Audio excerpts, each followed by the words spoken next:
என்னடா பழத்தை சுத்தி சுத்தி பாக்குறேன், ஊசியதான் போட்டுருக்காங்களோ அப்படின்னு யோசிக்கிறீங்களா? அதுதான் கிடையாது. இப்ப வந்து காட்டுத்தீ போல இந்த எரித்ரோசின் அப்படின்ற விஷயம் வந்து பரவிட்டு இருக்கு. ஏன்னா வந்து செயற்கையா வந்து இன்ஜெக்ஷன் போட்டு சோ சிவப்பு நிறத்தை கொண்டு வரத சொல்லிருக்காங்க.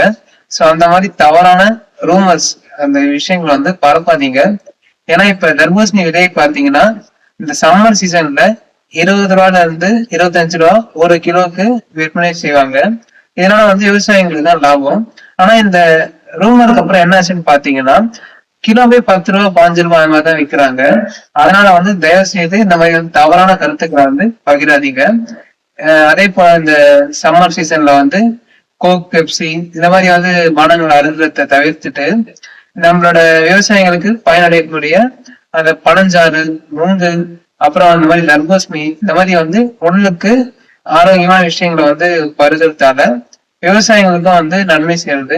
நம்ம கோக், பெப்சி வந்து அருந்ததால வந்து கார்பரேட் நிறுவனத்துக்கு தான் வந்து லாபம் அடைகிறாங்க. நம்மளோட விவசாயிகளை வந்து நம்ம காப்போம். நன்றி.